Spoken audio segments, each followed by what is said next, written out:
जय हिंद दोस्तों, नमस्कार। आपका स्वागत है हमारे इस YouTube चैनल के अंदर। दोस्तों, आपको बताना चाहूँगा कि हम NCERT बुक्स की रीडिंग करते हैं, उन्हें अच्छे से समझने की कोशिश करते हैं, ठीक है। तो उसी के अंदर अभी हम एक नई सीरीज स्टार्ट कर रहे हैं जिसमें हम हिस्ट्री के ऊपर यानी कि हिस्ट्री कक्षा 9 से 12वीं तक की हम हिस्ट्री अच्छे से समझने की कोशिश करेंगे, ठीक है। इसमें हमारे अतीत NCERT कक्षा 6 की हम उसका पहला अध्याय का पहला पार्ट लेकर आपके साथ में आया हूँ। कोशिश करेंगे कि एक वीडियो में पूरा हो जाए या फिर 2 वीडियो के अंदर हम इस चैप्टर को कंप्लीट करेंगे। जो चैप्टर है अपना पहला अध्याय, क्या, कब, कहाँ और कैसे। आपको अभी सिर्फ यहाँ पे लिखा हुआ है क्या, कब, कहाँ और कैसे, तो इससे आपको स्पष्ट रूप से आपको नजर नहीं आएगा, लेकिन हम इसे एक कहानी के रूप में हम लेकर अच्छे से कोशिश करेंगे कि क्या है, हम क्या पढ़ने वाले हैं, क्या चीजें हैं, कब घटित हुई, कहाँ पे हुई और कैसे हुई। इन सभी के बारे में हम हमारे अतीत यानी कि भारत के अतीत के बारे में हम जानेंगे, ठीक है। तो दोस्तों, पहला जो अपने पास में आता है कि क्या यानी कि कैसे पता है। यहाँ पे देखिए, ये एक लड़की है, तो इसका नाम है रशीदा। तो ये बैठी हुई अखबार पढ़ रही है। तो देखिए दोस्तों, हम कहीं भी हम कोई भी सा भी अध्ययन करेंगे तो इसमें हम एक कहानी टाइप में अध्ययन करेंगे, क्योंकि आपने देखा होगा यदि आप कोई मूवी देखते हैं तो आपको वो कैसी आपके दिमाग में छप जाती है। आप कोई कहानी सुनते हैं तो वो आपके दिमाग में कैसे छप जाती है। तो ऐसे ही हम आगे अध्ययन करेंगे और ऐसे ही हम पढ़ते रहेंगे ताकि हमारे को ज्यादा से ज्यादा चीजें पता रहें और हम समझें अच्छे से। तो लड़की है, तो इसकी अचानक निगाह एक सुर्खी पर पड़ी जो 100 साल पहले की है, और वह सोचने लगी कि कैसे जान सकता है इतने वर्षों पहले क्या हुआ था। तो ये भी सही है कि हम कैसे जान सकते हैं कि इतने वर्षों पहले ऐसे कुछ हुआ था। तो उसी के बारे में कि कैसे पता लगाएं, कैसे हमको पता लगाना है। पहले हम कुछ सवाल क्वेश्चंस अपने सामने आएंगे। पहले हम क्वेश्चनों को ध्यान पूर्वक पढ़ेंगे। जैसे कैसे पता लगाएं, ये जानने के लिए कि कल क्या हुआ था तुम रेडियो सुन सकते हो, टेलीविजन देख सकते हो या फिर अखबार भी आप पढ़ सकते हो। साथ ही ये जानने के लिए कि पिछले साल क्या हुआ तुम किसी ऐसे व्यक्ति से बात कर सकते हो जिसे उस समय की स्मृति हो यानी कि याद हो उसे, लेकिन बहुत पहले क्या हुआ ये कैसे जाना जा सकता है। भाई, हम कल के बारे में हम कहीं पढ़ सकते हैं, महीने भर साल भर के हम पढ़ सकते हैं कई अखबारों में या टेलीविजन में, या हम कई खबरों में या किसी व्यक्ति से हम जान सकते हैं। लेकिन हजारों वर्षों पहले क्या हुआ, बहुत सैकड़ों सालों पहले क्या हुआ, तो हम ये कैसे जान सकते हैं, इस पे हम बात करेंगे। अतीत के बारे में हम क्या जान सकते हैं। अतीत आप जानते हो यानी कि पुराना बीता हुआ, उसके बारे में हम कैसे जान सकते हैं। तो अतीत के बारे में बहुत कुछ जाना जा सकता है, जैसे लोग क्या खाते थे, कैसे कपड़े पहनते थे, किस तरह के घरों में रहते थे। हम आखेटकों यानी कि शिकारियों, पशुपालकों, कृषकों, शासकों, व्यापारियों, पुरोहितों, शिल्पकारों, कलाकारों, संगीतकारों या फिर वैज्ञानिकों के जीवन के बारे में जानकारियां हासिल कर सकते हैं। इनके बारे में हम जो बड़े बड़े हैं तो उनके बारे में तो आप कहीं भी कोई बुक्स हम पढ़ेंगे तो उनके अंदर हमको मिल जाएगी, या कुछ ऐसे प्रमाण अपने को मिलते हैं जिससे हम ये पता लगा सकते हैं, अनुमान लगा सकते हैं कि पुराने वो सैकड़ों सालों पहले क्या हुआ था, कैसे लोग कैसे क्या पहनते थे, कैसे घरों में रहते थे। ये सभी के बारे में हम जानकारी प्राप्त करेंगे। ये नहीं, हम ये भी जब पता कर सकते हैं कि उस समय बच्चे कौन से खेल खेलते थे। देखिए, हम ये तक पता कर पाएंगे कि कौन से खेल बच्चे होते थे, वो कौन कौन से खेल खेलते थे, कौन सी कहानियां सुना करते। देखिए, कहानियां सुनना जो वहां पे पहले सुनाई जाती थी कहानियां, उनके बारे में भी हम पता लगा सकते हैं। कौन कौन से नाटक वहां पे होते थे और कौन कौन से गीत गाए जाते थे, इन सभी के बारे में हम पता लगा सकते हैं। आगे चलते हैं कि हम क्या पढ़ने वाले हैं कि लोग कहाँ रहते थे। इनके बारे में भी हम चर्चा करेंगे कि लोग कहाँ रहते थे, ठीक है। कैसे हम पता कर पाएंगे, उनके बारे में हम चर्चा करेंगे।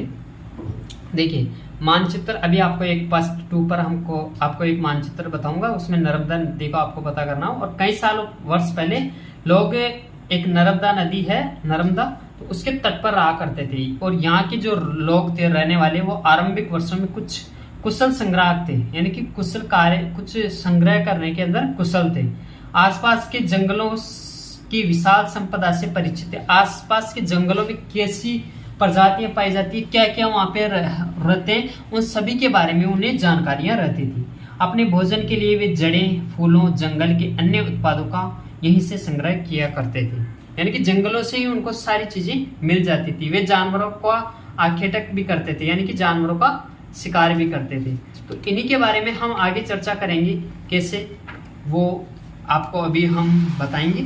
ठीक है, देखिए दोस्तों, अब आपको यहाँ पे एक मानचित्र अभी दिखाऊंगा, उसमें भी आपको अच्छे से समझाने की कोशिश करूंगा। पहले हम मानचित्र पर आ जाते हैं। ये आपको मानचित्र यहाँ पे शो कर रहा होगा, ठीक है, दिख रहा है।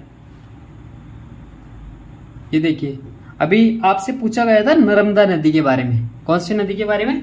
नर्मदा नदी। तो आइए हम वो नर्मदा नदी है उसी के बारे में हम चर्चा करेंगे। ठीक है, अब यहाँ पे आपको बहुत सारी नदियां आपको दिख रही है।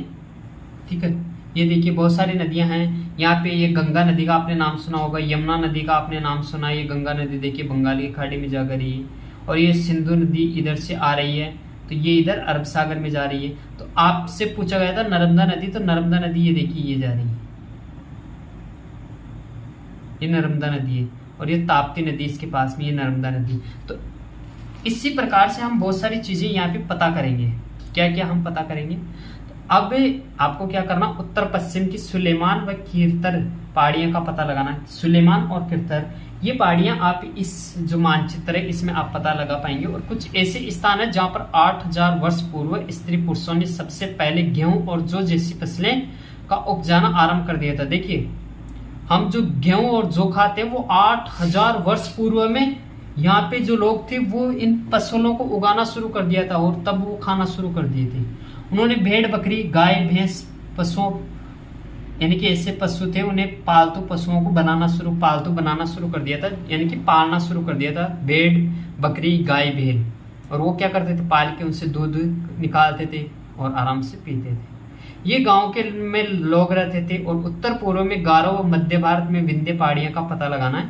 अब हम आ जाते हैं इसके ऊपर, कौन कौन सी नदियों के बारे में। उत्तर पश्चिम में सुलेमान व कीर्तर की पहाड़ियां। पहले हम सुलेमान व कीर्तर की पहाड़ियां देखिए। ये सुलेमान है, ये कीर्तर की, ये पहाड़ियां हैं।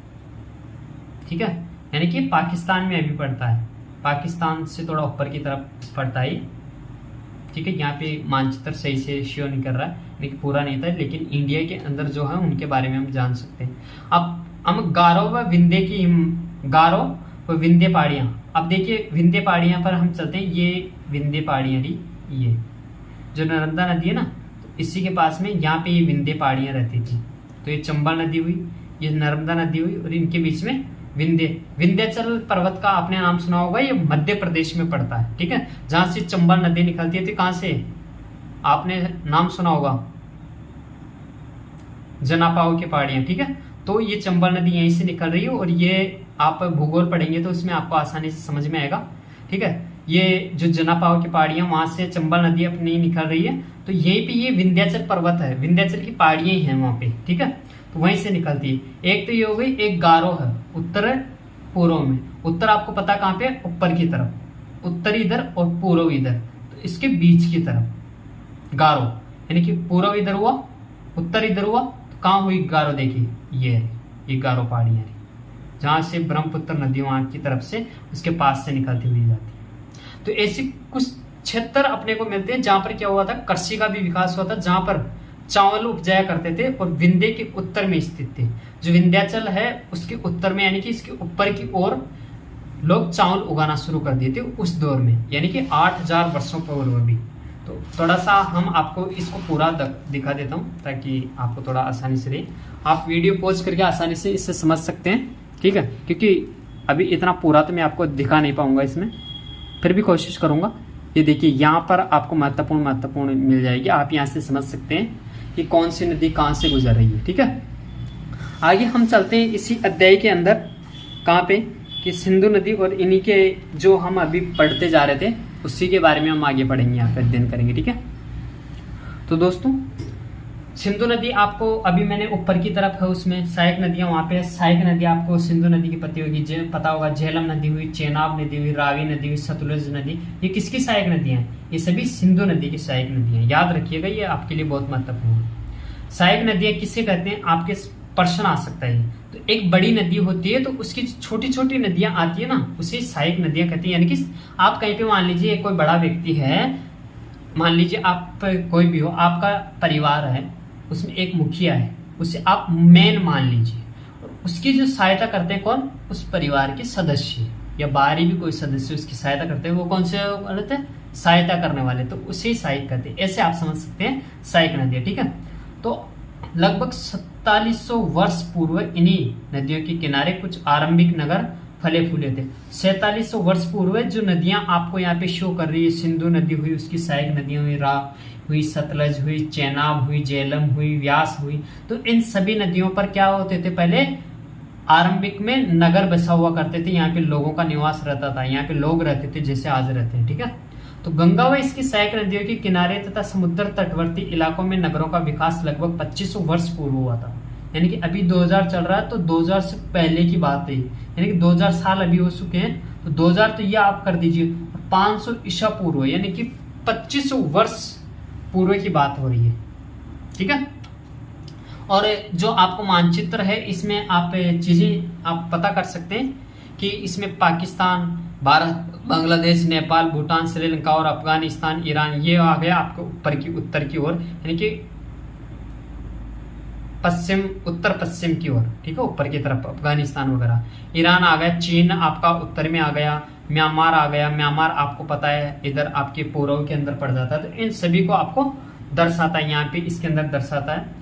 और दक्षिण एशिया एक महाद्वीप से छोटा है, दक्षिण एशिया महाद्वीप से छोटा है, लेकिन विशालता एवं बाकी एशिया से समुद्रों, पहाड़ियों, पर्वतों से बटे होने के कारण इसे प्रायद्वीपीय उपमहाद्वीप कहा जाता है। तो ये आपके लिए इतना महत्वपूर्ण नहीं, लेकिन फिर भी आप इसके यानी कि भारत के कौन कौन से पड़ोसी देश हैं, कौन सा किस तरफ है, वैसे आप जानकारी प्राप्त कर पाएंगे। गंगा व इसकी सहायक नदियां हैं, उनका आपको पता लगाना, गंगा की सहायक नदियां कौन कौन सी हुई, जिसमें यमुना हुई, क्योंकि वो भी गंगा में मिल जाती है, सोन नदी हुई, वो भी उसमें मिल जाती है, चंबल नदी हुई, वो भी यमुना में मिलके फिर गंगा में मिल जाती है। तो ये नदियां कौन सी में, ये आप गंगा नदी में मिल जाती है। तो नदियों के आसपास का जो क्षेत्र था प्राचीन काल में मगध, वर्तमान बिहार के नाम से जाना जाता है, इसे मगध के नाम से जाना जाता था, वर्तमान में जो बिहार है उसे पहले मगध कहा जाता था। इसके शासक बहुत शक्तिशाली थे और उन्होंने एक विशाल राज्य स्थापित किया था। देश के अन्य हिस्सों में भी राज्यों की स्थापना की गई थी। देश ये नहीं था कि यहीं पे था, देश के अन्य स्थान थे, वहां पे भी लोग रहा करते थे, वहां पे भी राज्य थे, वहां पे भी लोग निवास करते थे। तो लोगों ने सदैव उपमहाद्वीप के एक हिस्से में दूसरे हिस्से तक की यात्रा की। लोग क्या करते थे, एक स्थान से दूसरे स्थान तक घूमते रहते थे, यानी कि यात्राएं करते थे। कभी कभी हिमालय जैसे ऊंचे पर्वतों, पहाड़ियों, रेगिस्तान, नदियां आदि समुद्रों के कारण यात्रा जोखिम भरी होती थी। कभी कभी क्या हो जाता था, जैसे आप कहीं भी यात्रा कर रहे हैं, ठीक है, तो उसमें क्या क्या आ जाता है, कभी पर्वत आ जाते थे, तो क्या हो जाता था कि एक इधर वाला, मान लीजिए बीच में कोई सा भी पहाड़ आ गया, तो आप एक तरफ से दूसरी तरफ जाना चाहते थे, एक स्थान से दूसरे स्थान, तो उनमें कभी कभी क्या हो जाता है, पहाड़ियां, तो उसमें बहुत परेशानी होती थी उन्हें पार करना, ठीक है। रेगिस्तान ऐसा हो जाता था तो यानी कि रेगिस्तान के अंदर सुविधाएं नहीं मिलती, आपको पता होगा, ठीक है, और वहां पर यानी कि साधन वगैरह, संसाधनों की कमी रहती थी, और नदियां रहती थी, तो नदियों में भी परेशानी आती थी, समुद्रों के कारण भी जो यात्राएं वो जोखिम भरी हो जाती थी। फिर भी यात्रा उनके लिए असंभव नहीं थी, वो यात्रा कर लेते थे, क्योंकि वो बहुत ही कुशल थे ऐसे कामों में।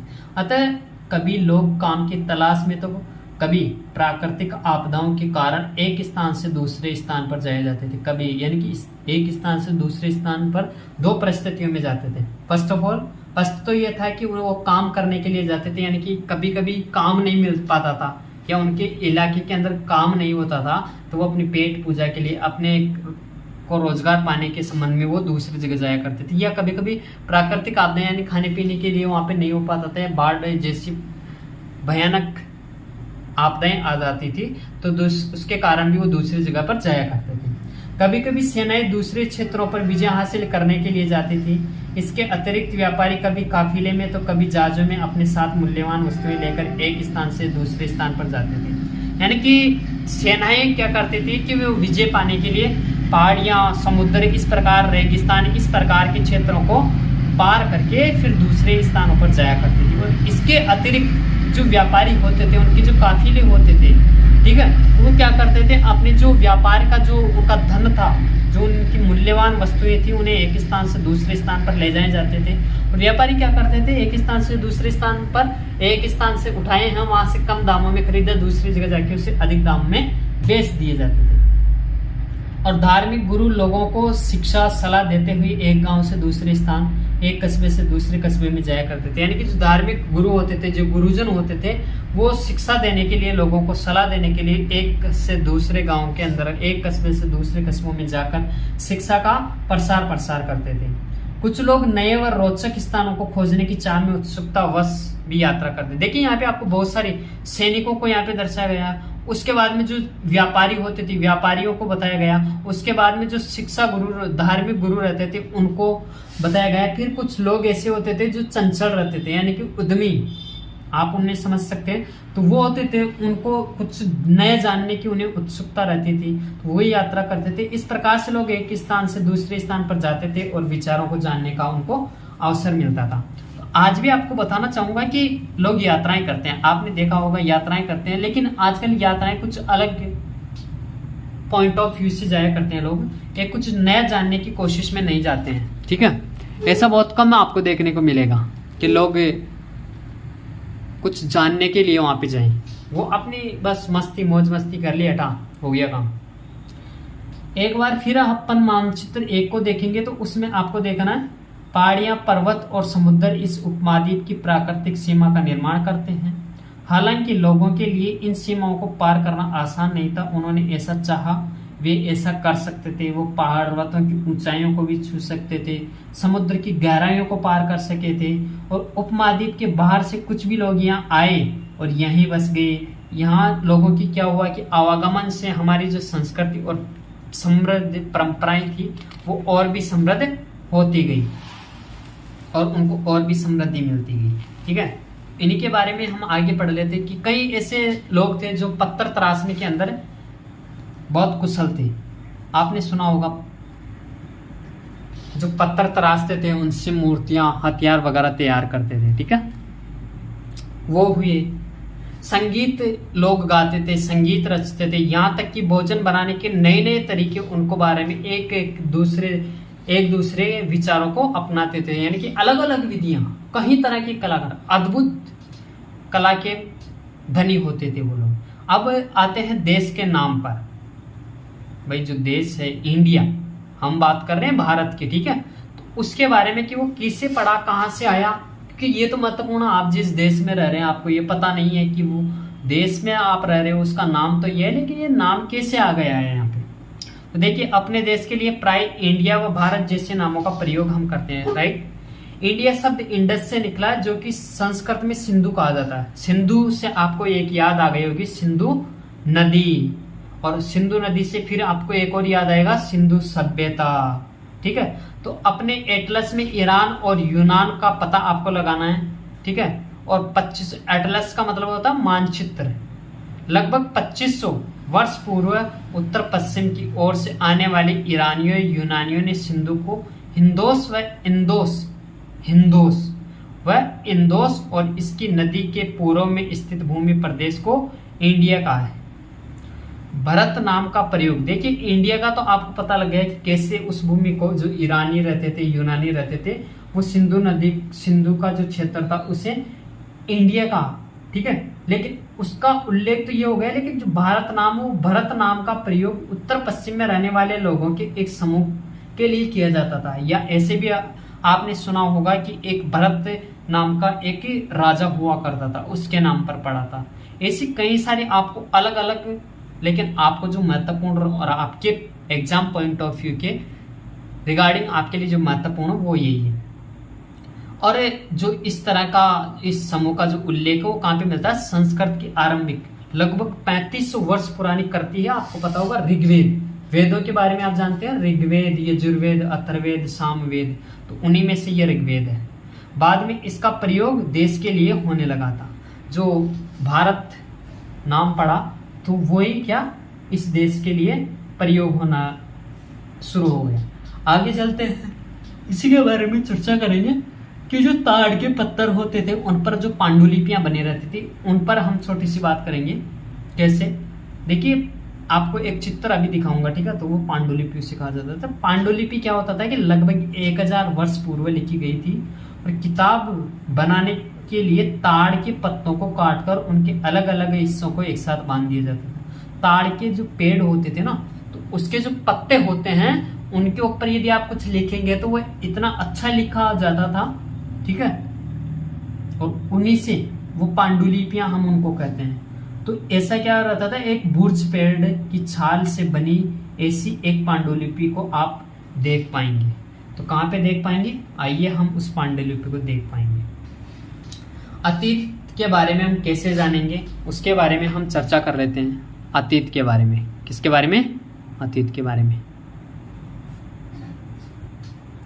देखिए दोस्तों, अतीत की जानकारी हम कई तरह से हम प्राप्त कर सकते हैं। जैसे उनमें से एक तरीका है कि आप लिखी हुई जो पुरानी पुस्तकें उसको ढूंढना और आप उनसे पढ़ के आप अतीत के बारे में जान सकते हैं, राइट। और ये पुस्तकें हाथ से लिखी होने के कारण पांडुलिपि कहा जाता था। देखिए, एक तो है अभी आप जैसे अपन ये किताब पढ़ रहे हैं ऐसी, और एक हाथ से लिखी हुई थी, ये तो प्रिंट की हुई है टेक्निकल तरीके से, राइट, टेक्नोलॉजी के माध्यम से छपाई की गई है इनकी। तो देखिए पांडुलिपि आपको यहाँ पे शो कर रही होगी, ये ताड़ का पेड़ है, पेड़ था, उसकी जो पत्ता है ना वो है ये, और उस पे लिखी गई है।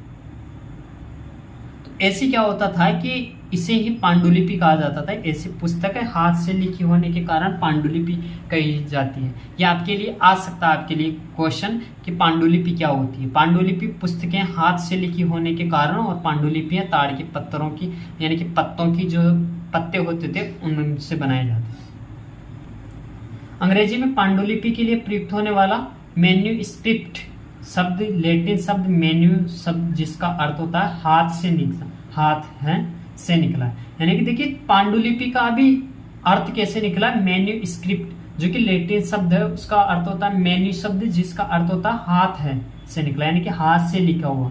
पांडुलिपियां प्राय ताड़ पत्थरों व हिमालय क्षेत्र में उगने वाले भुर्ज नामक पेड़ की छाल से विशेष तरीके से तैयार भोज पत्थर पर लिखी मिलती है। कौन सा पेड़, भुर्ज नामक पेड़ की छाल, ठीक है। ये भी आपके लिए बहुत अच्छा है कि आप महत्वपूर्ण है ये आपके एग्जाम पॉइंट ऑफ व्यू से। आगे हम इसी में चर्चा करेंगे कि जो इतने वर्षों तक हमने जो चीजें पढ़ी और पांडुलिपियों को कीड़ों ने खा लिया, कई ऐसी थी, कई पांडुलिपियां की आपको पता है कि जानवर भी, कीड़े मकोड़े भी भूखे रहते हैं तो वो भी कुछ ना कुछ तो खाते हैं, तो उन्होंने नष्ट कर दिया इन सभी पांडुलिपियों को। फिर भी कई ऐसी पांडुलिपियां आज भी उपलब्ध है। देखिए कई कुछ को तो क्या हो गया, कीड़े खा गई।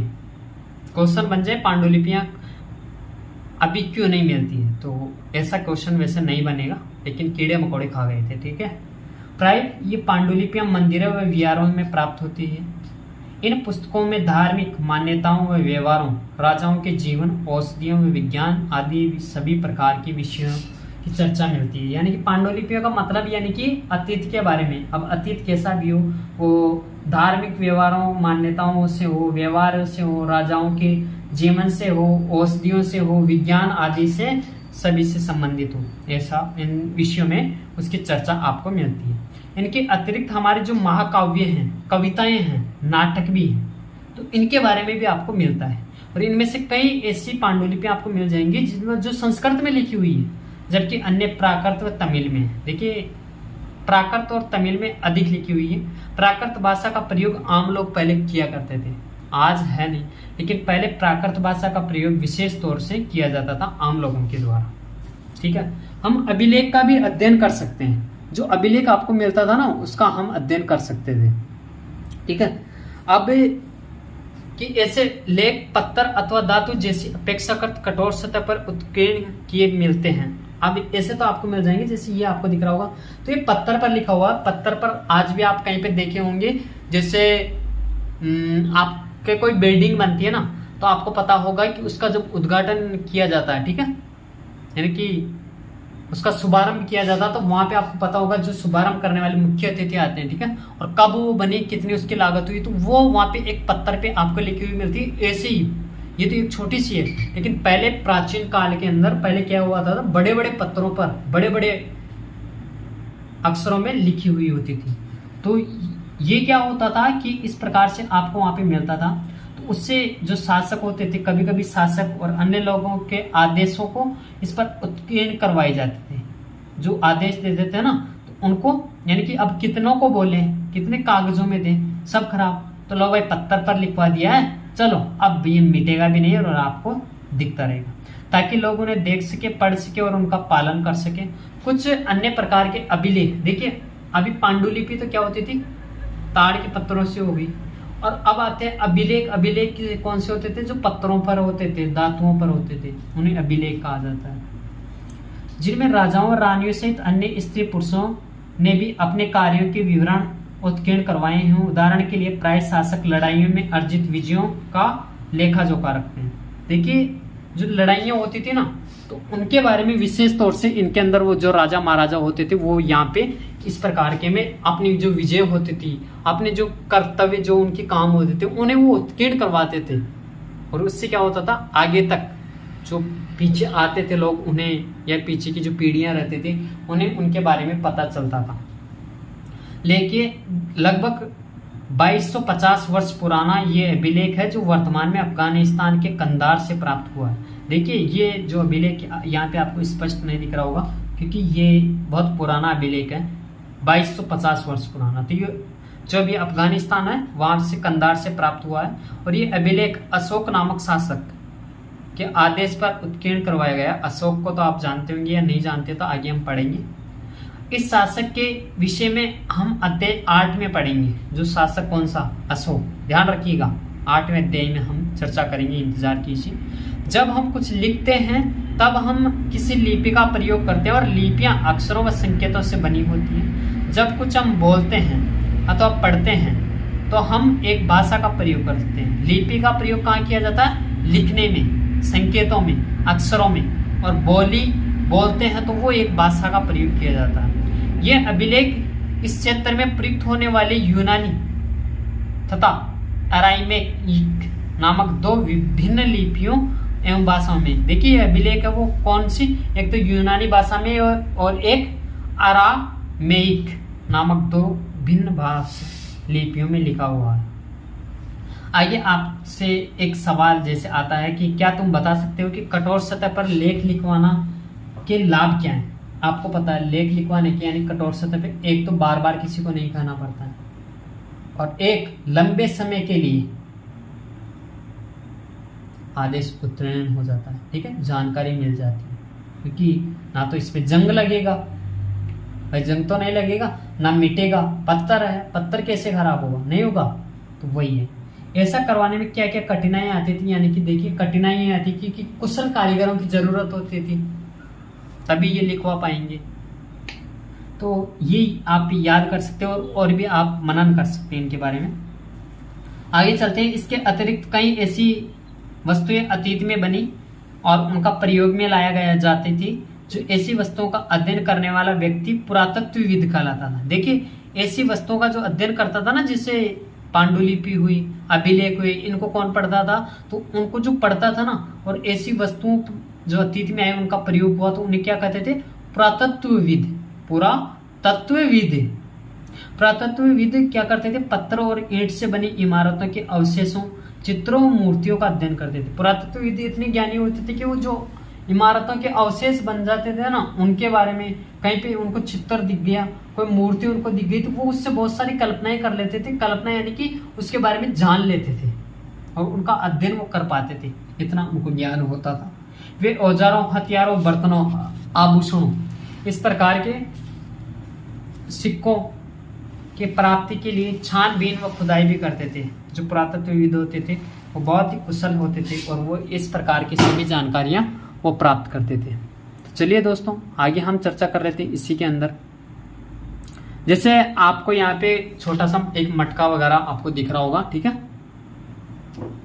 ये आपको दिख रहा है, यहाँ पे एक पत्थर सा दिख रहा है, यहाँ पे एक पत्थर सा। तो ये जो बायां है, तो इसमें एक प्राचीन नगर था, उससे प्राप्त हुए थे। इस तरह के जो पात्र होते थे वो उनका कब प्रयोग हुआ था 4700 वर्ष पूर्व। याद रखिएगा, 4700 वर्ष पूर्व ऐसे बर्तन भाई अभी नहीं मिलते हैं ऐसे। हम तो सोचते हैं वाह क्या बात है, अभी बन गए, लेकिन देखिए मटके वगैरह तो 4700 वर्ष पूर्व की बात है। तब आपको मिल जाएगा। ये एक चांदी का सिक्का आपको दिख रहा है, ठीक है। ये जो चांदी के सिक्के थे 2500 वर्ष पूर्व की बात है भाई। 2500 वर्ष पूर्व चांदी वगैरह को लोग जानते थे। अपन सोचते यार अभी इनकी खोज हुई है। आज हमारे द्वारा प्रयोग में आने वाले सिक्कों की ये सिक्का कैसे भी ना, क्योंकि आज के जो सिक्के होते हैं थोड़े यूनिक हैं और अभी बनाए हुए हैं, तो उनके बारे में अलग तो है ही भाई। पुरानी और हम इतिहास की और अभी की चीज़ों को कल्पना करेंगे तो बहुत सारी हमें भिन्नताएं देखने को मिलेगी। आगे चलते कि उनके जो पुरातत्वविद होते थे वो उनकी जो सिक्के वगैरह होते थे उनकी भी खोज किया करते थे, उनकी खुदाई भी वो किया करते थे। और वो क्या करते थे कि कुछ पत्थर हुए, पक्की मीटे हुई, कुछ धातु की बनी हो सकते थे। ऐसे तत्व कठोर व जल्दी नष्ट न होने वाले थे। इनमें क्या होते थे कि जो सिक्के वगैरह होते थे, पक्की ईंटें कुछ धातु की बनी होती थी, तो ये क्या होते थे कि कठोर होते थे और ये टूटते नहीं थे, जल्दी से ये खत्म नहीं होते थे, ठीक है। आगे चलते हैं, पुरातत्वविद क्या करते थे, जानवरों, चिड़िया हुई, इन मछलियों, उनकी हड्डियों को ढूंढते थे और उनसे ये पता लगाने में मदद, जानने में मदद मिलती थी कि लोग अतीत में पहले लोग क्या खाते थे। वनस्पतियों के अवशेष बहुत मुश्किल से बचे पाते थे, लेकिन अंत में अन्न के जो दाने होते थे, लकड़ी के जो टुकड़े जल जाते थे, वे जले हुए कुछ रूप में बचे हुए होते थे। तो जो पुरातत्वविद थे वो बहुधा कपड़ों के अवशेष भी मिलते होंगे क्या उनको, कपड़ों के अवशेष। तो ये तो असंभव सी बात है कि पहले कपड़ों के अवशेष सब मिल जाते, क्योंकि वो तो मिट्टी में बराबर होंगे उनके, लेकिन फिर भी कुछ अवशेष उनको प्रकृति से मिलते थे। पांडुलिपियां, अभिलेखों, पुरातत्व से ज्ञात जानकारियों के लिए इतिहासकार प्राय स्रोत शब्द का प्रयोग करते थे। स्रोत किससे कहते थे, कहाँ से कुछ भी मिल जाता था उसे स्रोत कहा जाता था, यानी कुछ किसी भी माध्यम से उन्हें यदि को जानकारी मिल जाती थी तो वो जानकारी मिलती थी तो उसको क्या बोलते थे, स्रोत। इतिहासकार उन्हें कहते थे जो अतीत का अध्ययन करते हैं। स्रोत के प्राप्त होते ही अतीत के बारे में पढ़ना बहुत रोचक हो जाता है, क्योंकि इन स्रोतों की सहायता से हम धीरे धीरे अतीत का पुनर्निर्माण करते जाते हैं। देखिए अभी भी तो हमने किया है, क्योंकि हमें कैसे पता था कि ऐसे ऐसे लोग रहते थे, ऐसे घर होते थे, वो कैसे हमने अध्ययन किया भाई। ये तो है नहीं भाई, अभी जैसे हमारे लोग जन्म हुआ लोग मनुष्य का, तो ये तो है नहीं कि उसको टपक गई ऊपर से उसको बुद्धि आ गई। कैसे हुआ कि पुराने जो लोग होते थे उनको मिला, उससे पहले भी लोग हुआ करते होंगे तो उनको भी जानकारी मिली होगी। ऐसे ये क्रम चलता रहता है, ठीक है। इसकी सहायता से लोग अतीत पुनर्निर्माण करते हैं और इतिहासकार तथा पुरातत्वविद उन जासूसों की तरह हैं जो लोग सभी स्रोतों का प्रयोग सुराग के रूप में कर अतीत को जानने का प्रयास करते हैं। ऐसे लोग होते थे। अतीत या अनेक, एक या अनेक, इसके बारे में भी हम छोटी सी चर्चा प्राप्त करेंगे, ठीक है। क्या आपने जो पुस्तक पढ़ा तो इसके बारे में आपने थोड़ा सा ध्यान दिया है कि यहाँ पे अतीत शब्द का प्रयोग बहुवचन के रूप में किया गया है, और इसकी ओर जब ध्यान दिलाने के लिए किया गया है कि अतीत के बारे में ध्यान दिलाने के लिए आप, तो जो अतीत का प्रयोग किया गया है ये ध्यान दिलाने के लिए किया गया है कि अलग अलग समूह के लोगों के लिए इस अतीत के अलग अलग मायने होते हैं। उदाहरण के लिए जैसे पशुपालक होते हैं, कृषकों का जीवन राजाओं और रानियों के जीवन से तथा व्यापारियों का जीवन शिल्पकारों के जीवन से बहुत भिन्न होता था। यानी कि एक तो होते नहीं थे, वे पशुपालक, उनकी जीवन शैली अलग होती थी, वो कुछ अलग प्रकार से जीवन यापन करते थे। कृषक अलग प्रकार से, राजा रानियां कुछ अलग प्रकार से, यानी कि वो राजा रानी होते थे तो वो उच्च और अच्छा जीवन जिया करते थे। व्यापारी होते थे तो व्यापार करते थे तो उनका अलग होता था। तो इस प्रकार से उनका जो जीवन शैली होती थी वो अलग अलग भिन्न प्रकार से वो जीवन यापन करते थे। जैसा कि जैसे हम आज देखते हैं तो उस समय भी देश के जो अलग अलग हिस्सों में लोग अलग अलग व्यवहारों व रीति रिवाजों का पालन करते थे।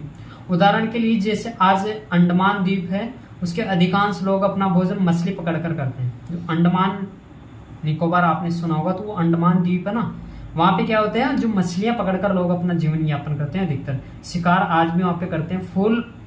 फल व फूल के संग्रह द्वारा प्राप्त करते हैं।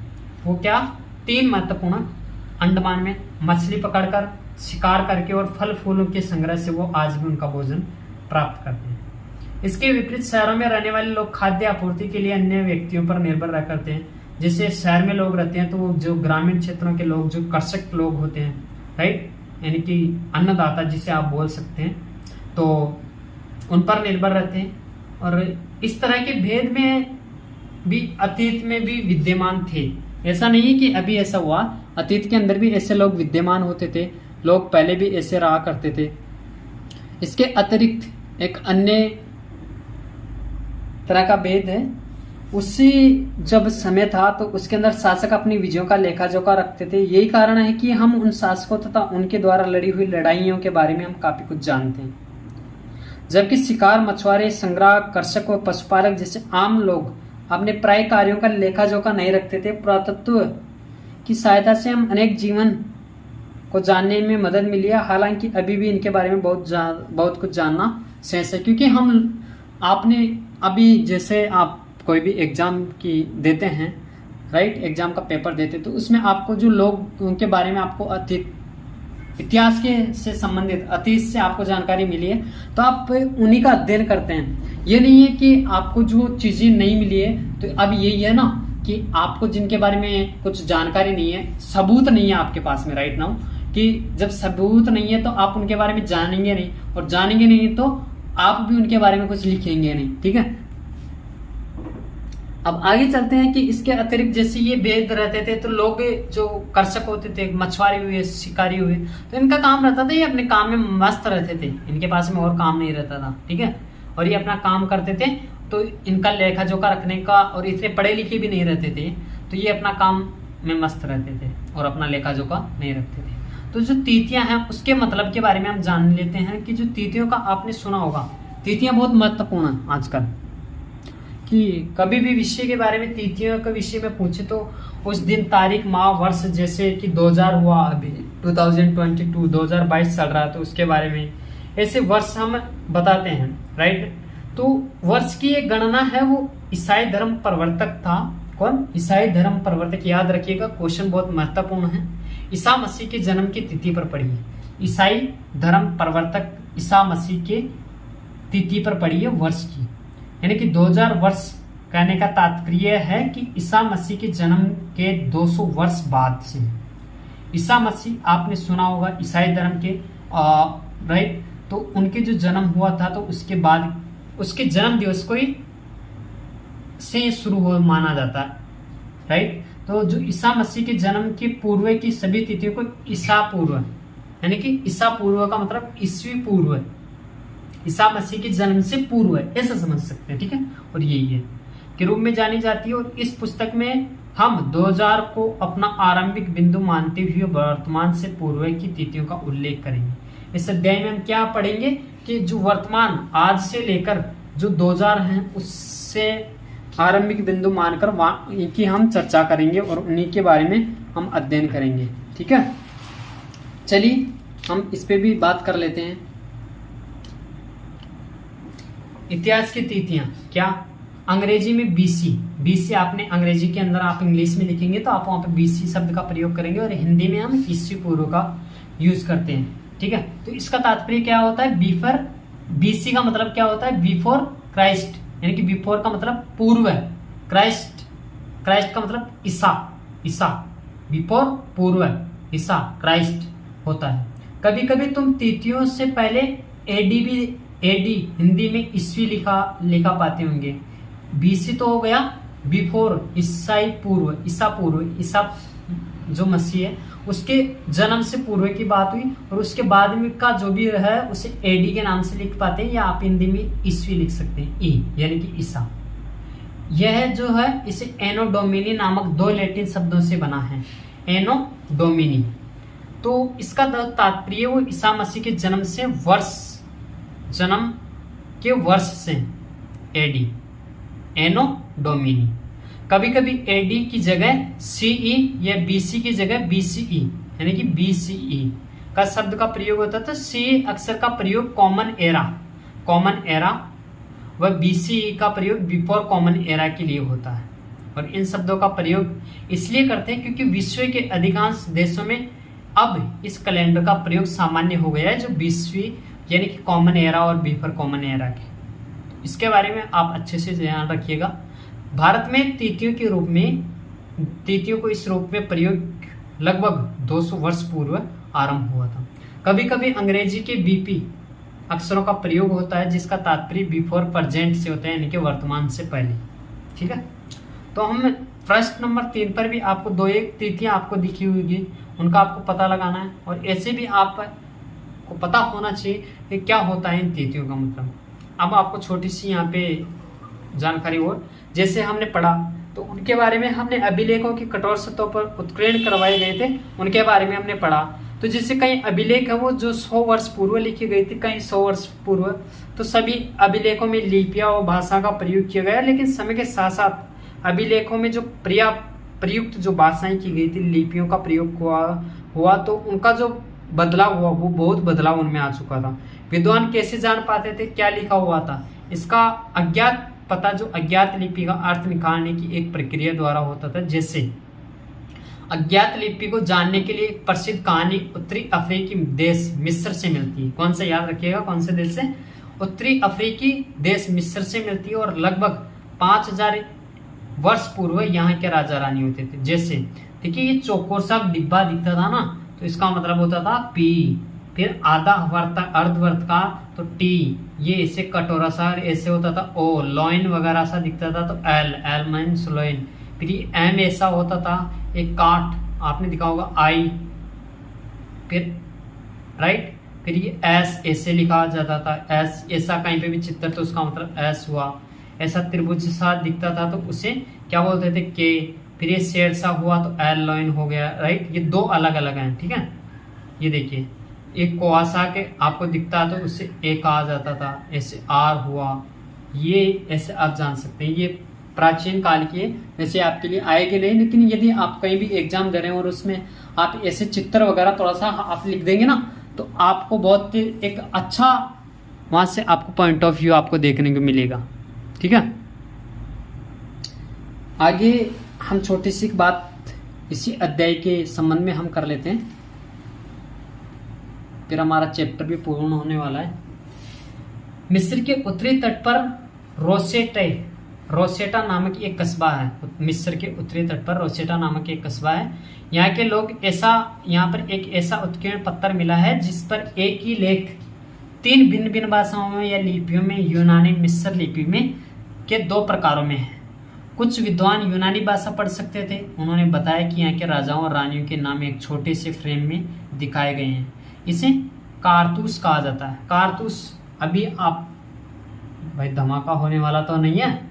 कारतूस आप अखबार पढ़ते हैं कि 2 जिंदे कारतूस मिले या 2 खराब मिले, ऐसे कारतूसों का आपने नाम सुना होगा। लेकिन प्राचीन काल में जब होता था तो राजा रानियों के नाम एक छोटे से फ्रेम में होते दिखाए जाते थे, तो उन्हें क्या कहते थे? कारतूस। याद रखिएगा, बहुत इंपॉर्टेंट है। इसके बाद विद्वानों ने यूनानी व मिस्री संकेतों को अलग अगल बगल में रखते हुए मिस्री अक्षरों का समानार्थी ध्वनि की पहचान की। जैसा कि तुम देख सकते हो कि ए अक्षर के लिए शेर यानी कि लॉयन और ए अक्षर के लिए चिड़िया का सा चित्र आपको अभी मैंने आपको बताया था, ठीक है। 2 शिलालेख उनकी बात कर रहा हूँ। एक बार आप उन्होंने ये जान लिया है कि विभिन्न अक्षर किन के लिए प्रयुक्त हुए थे, वे आसानी से उन अभिलेखों को पढ़ सकते थे, नहीं है।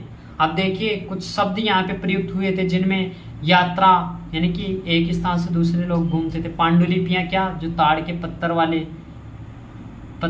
यानी कि पत्ते पे लिखी हुई होती थी। पूरा अभिलेख जो लिखे हुए थे पत्थर पे। पुरातत्व कुछ पुराने लिखे हुए थे। इतिहासकार जो इतिहास का स्रोत जिनसे जानकारी मिलती थी। अज्ञात लिपि का अर्थ निकालना। अब 2-4 महत्वपूर्ण तिथियां वो आप यहाँ पे याद रखिएगा। कृषि का आरंभ कब हुआ, क्वेश्चन आ सकता है। 8000 वर्ष पूर्व कृषि का आरंभ हुआ। सिंधु सभ्यता का प्रथम नगर 4700 वर्ष पूर्व। गंगा घाटी के नगर मगध का बड़ा राज्य यानी कि मगध मतलब बिहार 2500 वर्ष पूर्व। वर्तमान 2000 वर्ष पूर्व। ऐसे आपको यहाँ पे पता चला होगा कि कहाँ कब कहाँ और कैसे, इन सभी के बारे में हमने थोड़ी थोड़ी चर्चा की है। आगे का अध्याय हम लेकर आएंगे आखेटक यानी कि जो शिकारी होते थे उनके खाद्य संग्रह से भोजन उत्पादक तक। तो ऐसे ही हम ये जो आज का चैप्टर हुआ क्या, कब, कहाँ और कैसे, इसे हमने अच्छे से समझने की कोशिश की। तो दोस्तों आज का ये था चैप्टर। हम फिर अगला चैप्टर लेके आएंगे अगले पार्ट के अंदर। ठीक है, तब तक के लिए आप हंसते रहिए, पढ़ते रहिए और अपने दोस्तों के साथ में शेयर करते रहिए। जय हिंद, जय भारत।